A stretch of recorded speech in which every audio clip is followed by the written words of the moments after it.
Bonjour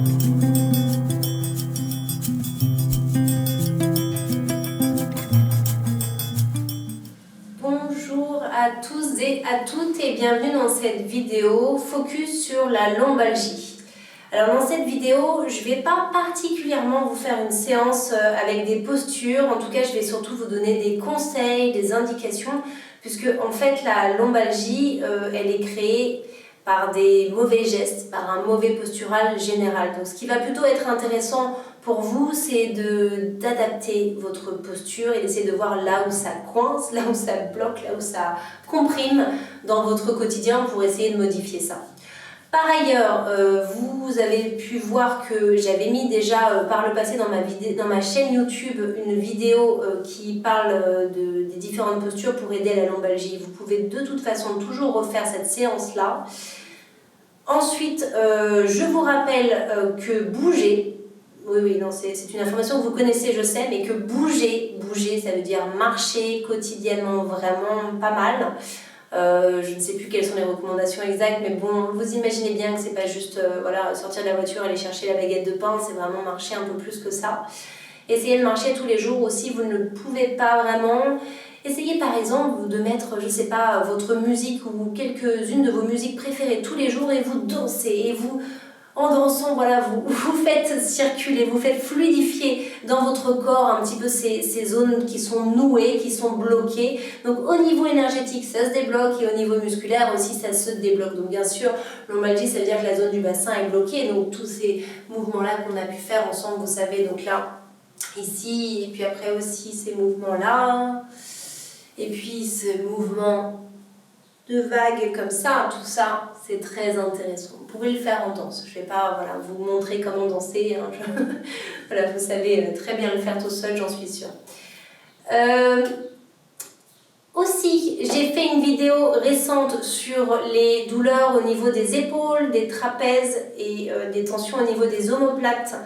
Vous pouvez tout à fait faire cette séance-là, puisque cette séance-là, elle va détendre le haut du dos, et comme tout est interconnecté, c'est toujours très intéressant de débloquer la partie haut du dos, surtout qu'en plus la partie haut du dos, les postures que je vous proposais dans cette séance, elles sont aussi pour l'ensemble du dos. Voilà. Qu'est-ce que je peux ajouter à ça ? Évidemment, ça dépend aussi du type de pathologie que vous avez, donc ça peut être assez variable.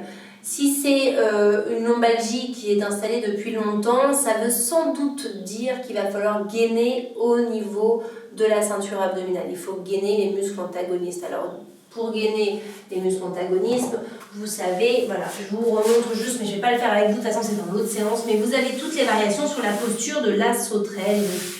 Voilà, comme ça. Sauterelle comme ça, juste les jambes levées, une jambe et un bras en opposition, l'autre jambe et l'autre bras en opposition, ou bien les doigts croisés dans le dos, et on lève la poitrine. Okay. Tout ça, ça va aider. Ensuite, donc, ce que je vous disais, c'est avoir aussi votre postural. Si vous faites avec moi du vinyasa et que vous avez une lombalgie qui revient de manière récurrente, c'est sans doute que votre postural dans le vinyasa n'est pas tout à fait adéquat. Donc on va revoir ensemble le salut au soleil physiologique qui est proposé par le docteur Bernadette de Gasquet pour soigner ses lombaires. Vous vous mettez à l'avant du tapis, les pieds écartés, largeur du bassin. Vous avez une légère antéversion du bassin, c'est l'antéversion physiologique, mais attention, pas les côtes flottantes qui sont propulsées vers l'avant. Ça peut être aussi quelque chose que vous faites, je ne sais pas, mais que l'on peut avoir et qui alors là est extrêmement délétère pour les lombaires. Donc repoussez les basses-côtes vers l'arrière. Ça ne veut pas dire pour autant avoir le dos rond non plus. Hein. On repousse les basses-côtes vers l'arrière, mais on a quand même le sternum dirigé vers le ciel et le menton légèrement dirigé vers la poitrine. Main namasté devant votre poitrine. Donc tous les mouvements, on va les faire sur l'expiration. Inspirez profondément, périnée contracté, transverse également, et expirez, venez placer vos mains derrière votre tête, repoussez vos mains avec votre tête, ouvrez les coudes. Inspirez profondément et sur l'expiration, poussez les ischions vers l'arrière, fléchissez au niveau des hanches. Et ce mouvement-là que vous le faites dans votre quotidien tous les jours, vous levez, vous allez aux toilettes, vous allez chercher quelque chose dans un placard. À chaque fois que vous devez fléchir au niveau des hanches, pensez, je pousse mes fessiers vers l'arrière, je dirige mon ventre vers les cuisses. Attention, les côtes flottantes qui se projettent vers le sol ou vers l'avant. Donc là, ça fait la courbure lombaire qui n'est pas du tout physiologique, qui est haute. Donc, veillez bien à ça. Et puis, on peut plier les genoux aussi pour s'aider. Et on finit par relâcher tout le haut du corps, jambes tendues. Relâchez même la tête. Inspirez, restez sur place. Et puis sur l'expiration, pied droit le plus loin possible derrière. On fait la posture de la fente. Jambes arrière tendues. Genoux avant pliés à angle droit à la plante de la malléole.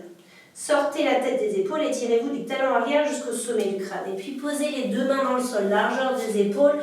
Et venez placer le pied gauche à côté du pied droit sur un périnée. Expire, donc périnée engagé, expirez.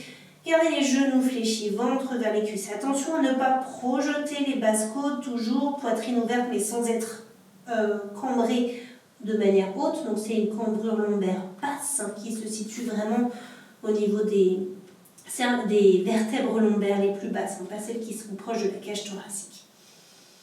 Inspirez, restez sur place. Périnée contracté, périnée engagé plutôt. Et expirez, venez vous placer dans la posture de la planche chaturanga. Si c'est un peu trop intense, on met les genoux dans le sol. Par contre, ceinture abdominale engagée, toujours légère antéversion du bassin. Regardez entre vos deux mains. Et puis, expirez, périnée engagé. Expirez, la posture du chat. Vous avez les épaules décalées des poignets. Lombaire, donc légèrement antéversée. Attention, les basses côtes. Épaules éloignées des oreilles, omoplate rapprochée du bassin, regardez entre les mains. Périnée engagé, expirez, les pieds écartés, largeur du tapis, les talons vers l'intérieur. Relâchez les muscles fessiers, repoussez-vous du sol avec vos mains. Sortez la tête des épaules, poitrine ouverte. Regardez vers le ciel si c'est ok. Si vous avez les cervicales fragiles, vous regardez à l'horizon.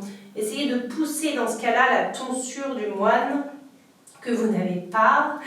Mais la tonsure du moine que vous imaginez, vous voyez où ça se trouve, vers le ciel. Inspirez, engagez votre périnée et expirez.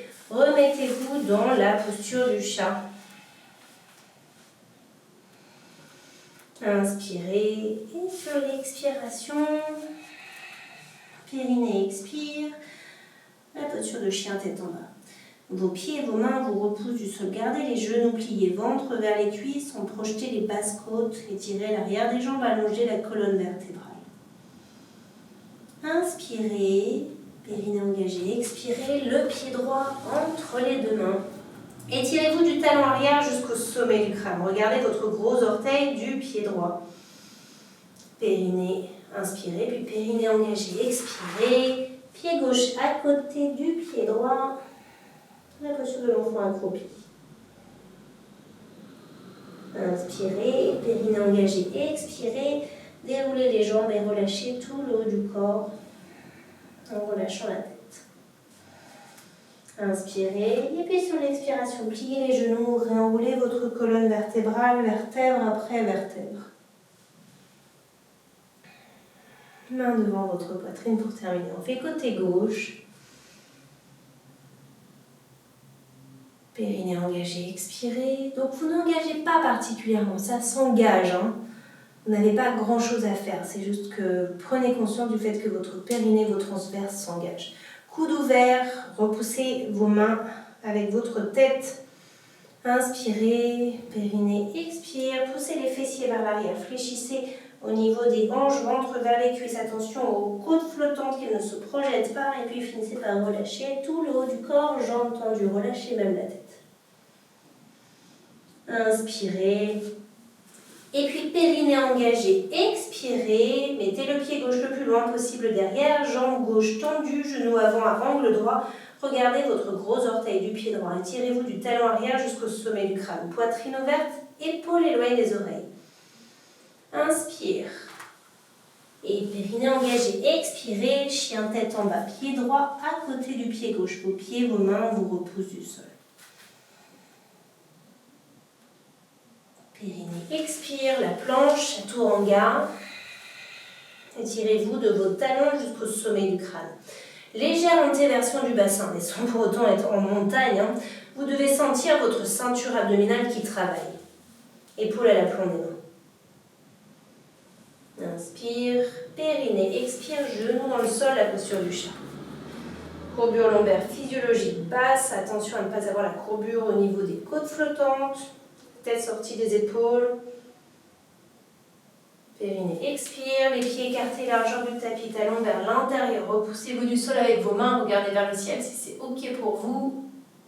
Auto-grandissez-vous. Inspirez, périnée, expire, la posture du chat.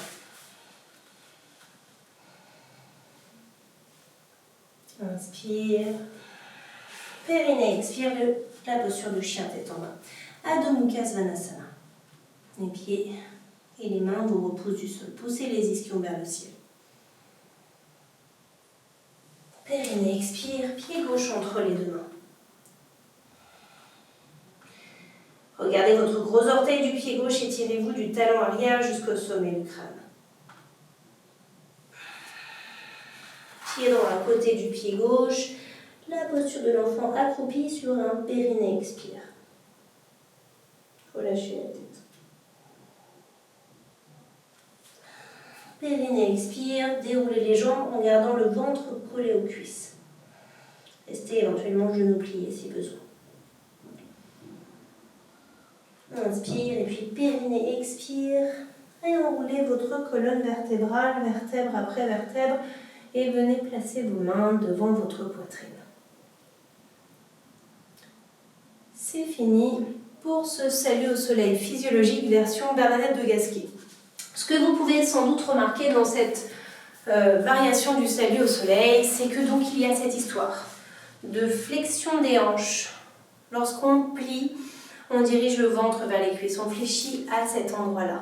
Donc, on ne fléchit pas en lap dance, en cambrant ici, donc ça c'est marrant, c'est peut-être joli, mais en fait c'est extrêmement délétère pour les lombaires. Donc lorsqu'on fléchit, il faut bien garder les basses-côtes repoussées vers l'arrière. On peut s'entraîner avec un bâton, le balai que vous mettez derrière votre dos et vous descendez. Et dès que vous sentez que le creux n'est plus là, vous replacez.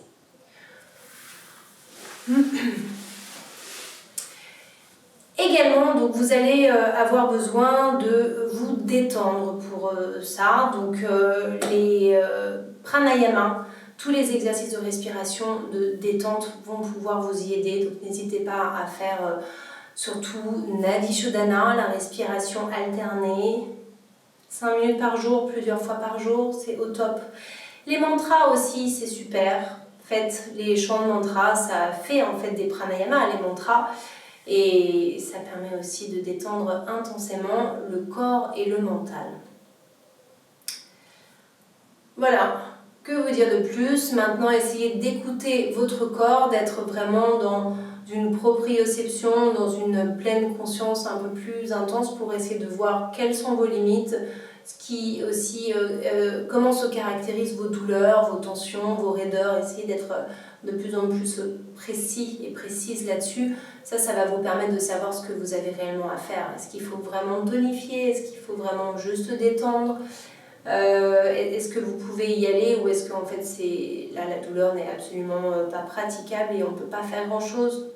Dans tous les cas, le mouvement est quand même toujours préconisé, même si c'est un léger mouvement tout doux, mais le mouvement est préconisé par beaucoup de monde, que ce soit dans le monde du yoga que dans le monde de la kiné ou de l'ostéo.